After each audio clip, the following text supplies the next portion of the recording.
नमस्कार दोस्तों।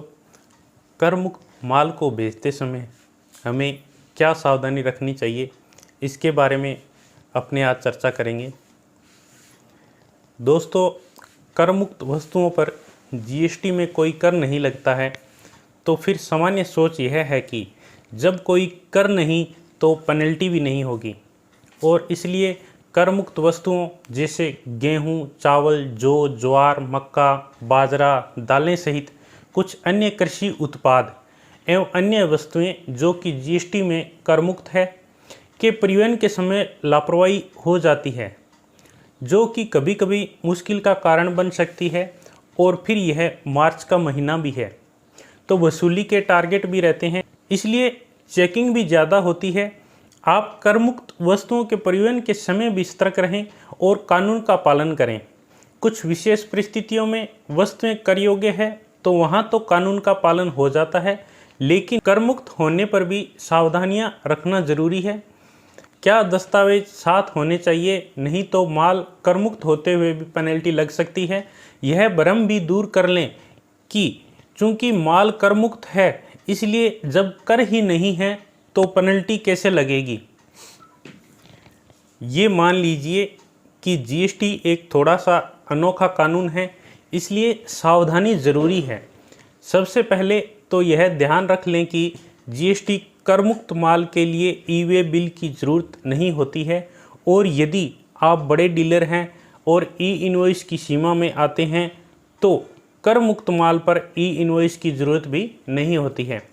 लेकिन कर मुक्त माल के साथ बिल ऑफ सप्लाई होना चाहिए और उसमें भी चाही गई सूचनाएं पूरी तरह से दर्ज होनी चाहिए। कर मुक्त माल यदि समुचित बिल ऑफ सप्लाई के बिना परिवहन हो रहा है तो फिर उस पर विभिन्न प्रकार की पेनल्टी लग सकती है। जैसे जीएसटी कानून की धारा 129 के अनुसार यदि कर मुक्त माल का परिवहन बिना वांछित दस्तावेजों के हो रहा है तो ऐसे माल को सीज किया जा सकता है, और यदि डीलर स्वयं पेनल्टी का भुगतान करने के लिए आगे आता है तो माल की कीमत का 2% और 25,000 रुपये दोनों में से जो कम हो की पेनल्टी लगेगी और माल छोड़ दिया जाएगा।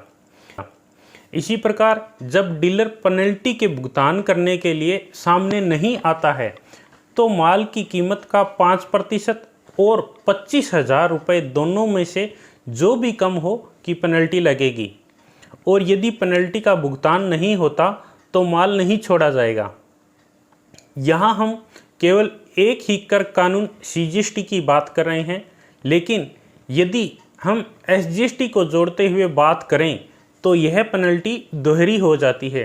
इसलिए कर मुक्त माल को भी एक स्थान से दूसरे स्थान भेजते समय ध्यान रखें कि बिल ऑफ सप्लाई दुरुस्त हो और माल भी उसी के अनुसार हो, और ऐसा नहीं होगा तो माल रास्ते में रोका जा सकता है और पेनल्टी भी लग सकती है। माल रास्ते में रुकना ही अपने आप में एक परेशानी का कारण है, और यदि ऐसा होता है और उसके बाद पेनल्टी भी लगती है तो यह उस समय कम मार्जिन पर हो रहे व्यापार के लिए और परेशानी का सबब बन सकता है। इसलिए हमेशा सतर्क रहें, सावधान रहें और कानून का अच्छी तरह से पालन करें। आइए देखें कि कर मुक्त माल एवं वस्तुओं को बिल बनाते समय हमें किन किन बातों का ध्यान रखना चाहिए। कर मुक्त माल के लिए टैक्स इनवॉइस नहीं बल्कि बिल ऑफ सप्लाई जारी होगा। दोस्तों, यहाँ एक बार फिर से मैं रिपीट करना चाहूँगा कि कर मुक्त माल के लिए टैक्स इनवॉइस नहीं बल्कि बिल ऑफ सप्लाई जारी होगा। बिल ऑफ इनवॉइस पर विक्रेता का नाम, पता, जीएसटी नंबर लिखे होने चाहिए। बिल ऑफ सप्लाई पर बिल नंबर होने चाहिए। बिल ऑफ सप्लाई पर बिल जारी होने की तारीख होनी चाहिए। बिल ऑफ सप्लाई में क्रेता का नाम, पता एवं यदि जीएसटी में रजिस्टर्ड है तो जीएसटी नंबर होना चाहिए। बिल ऑफ सप्लाई पर माल का एचएसएन कोड जहां पर ज़रूरी हो वहां पर लिखा होना चाहिए।